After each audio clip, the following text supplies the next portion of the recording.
Bonjour, alors dans cette vidéo, je vais faire le numéro 24, qui est un problème qui relie la pression et la masse.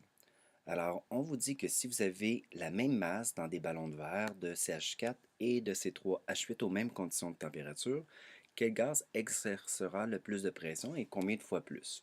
Donc, on se doute déjà que la pression ne sera pas égale.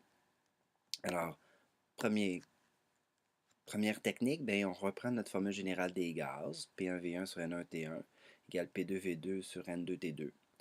Puisqu'il s'agit de ballons de verre, on est habitué de voir ça dans nos problèmes, ça veut dire que le volume est le même pour nos deux gaz. On a dit que la condition de température est la même, donc on a une relation avec P1 et N1. Si je reprends ma formule P1 sur N1 en enlevant le V et le T, bon, j'ai ma formule un peu plus simplifiée. Puis, ben, puisqu'on nous parle qu'ils ont la même masse, je vais reprendre ma formule qui relie la masse et la masse molaire, puisque je connais mes formules moléculaires CH4 et C3H8. Donc, N égale petit m sur grand M. Et là, ce que je fais, ben, c'est une substitution. Donc, plutôt que mettre N dans ma formule, j'ai mis petit m sur grand M en précisant 1 et 2. Et là, ce que je vois, pardon, c'est que là, j'ai une division de fraction. Donc, quand j'ai une division de fraction, c'est comme si je prenais ma fraction au numérateur, puis 1 sur, en fait, 1, et je multiplie toujours par l'inverse de la fraction au dénominateur, donc masse molaire 1 sur M1.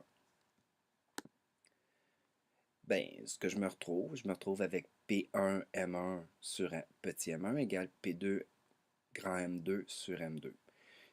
Puisqu'on nous parle qu'on a la même masse, ben, ça veut dire que mon petit m, en fait, on va le clic, ils sont identiques. Ce qui va me rester comme formule, c'est P1 fois M1 égale P2 fois M2, M étant masse molaire. Un peu dans le même type que P1V1 égale P2V2, ça nous donne une relation de type inverse. Ça veut dire que si vous augmentez votre masse molaire, à ce moment-là, la pression va baisser. C'est un peu normal. Il faut imaginer que plus la masse molaire va être grande, plus le nombre de moles va être petit parce qu'on va diviser par un grand nombre. Et moins on a de moles, moins on a de pression. C'est pour ça que je vous ai fait un petit graphique d'inverse ici. Maintenant, pour savoir de façon chiffrée, j'ai juste à prendre ma formule P1M1 égale P2M2 et remplacer avec mes masses molaires, comme j'ai fait. Donc, mes données 1, c'était le CH4 et mes données 2, c'était le C3H8. Je divise par 16,05 de chaque côté. Je vais toujours diviser, en fait, par le plus petit des deux nombres pour avoir une valeur d'un côté qui soit plus grand qu'un. C'est beaucoup plus logique. Ça va nous donner un facteur en haut d'un.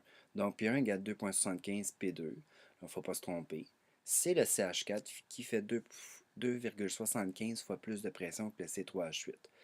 On peut se garder en tête que plus ma masse molaire est élevée, moins j'ai de pression. Donc, le C3H8, c'est lui qui avait la masse molaire la plus grande, c'est lui qui avait le moins de pression. Alors, voilà pour ce qui relie la masse avec la pression.